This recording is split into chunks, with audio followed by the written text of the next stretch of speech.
જ્ઞાનવ્યાપી કેસમાં વારાણસી કોર્ટે મોટો ચુકાદો આપ્યો છે। જ્ઞાનવ્યાપી કેસમાં વ્યાસજીના ભોયરાનો મામલો છે। વ્યાસજી ભોયરામાં હિન્દુ પક્ષને પૂજા કરવાની મંજૂરી મળી છે।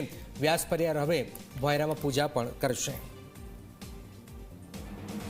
હિતેન અમારી સાથે જોડાયા છે। હિતેન, આખરે ખૂબ જ જ્ઞાનવ્યાપી મામલે હિન્દુ પક્ષને પૂજા કરવાની મંજૂરી મળી છે અને વ્યાસ પરિવાર ભોયરામાં પૂજા કરશે।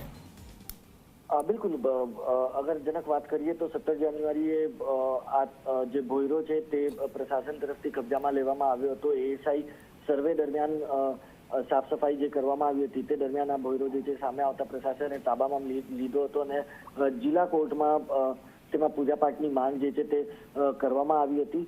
તે માંગને હવે જિલ્લા ન્યાયાલય તરફથી સ્વીકાર કરવામાં આવી છે। તે દરમિયાન હિન્દુ પક્ષ તરફથી સાફ કહેવામાં આવ્યું હતું કે સોમનાથ વ્યાસનું જે પરિવાર છે તે 1993 સુધી આ ભોયરાની અંદર પૂજાપાઠ કરતું હતું। 1993 બાદ તત્કાલીન રાજ્ય સરકારે આદેશ આપીને આ ભોયરાને જે છે તે બંધ કરવાના આદેશ આપ્યા હતા અને પૂજા પણ ત્યારબાદ બંધ થઈ હતી। પણ હવે જ્યારે આ મળ્યું છે એએસઆઈના સર્વે દરમિયાન તો પૂજાપાઠની પરવાનગી આપવામાં આવ્યા। એક હિન્દુ પક્ષની સૌથી મોટી જીત જે છે તે કહેવાશે કે જિલ્લા કોર્ટ તરફથી આદેશ આપી દેવામાં આવ્યા છે કે વ્યાસ પરિવાર જે છે તે હવે ફરી એકવાર આ ભોયરાની અંદર પૂજાપાઠ જે છે તે કરી શકશે। બિલકુલ, આભાર।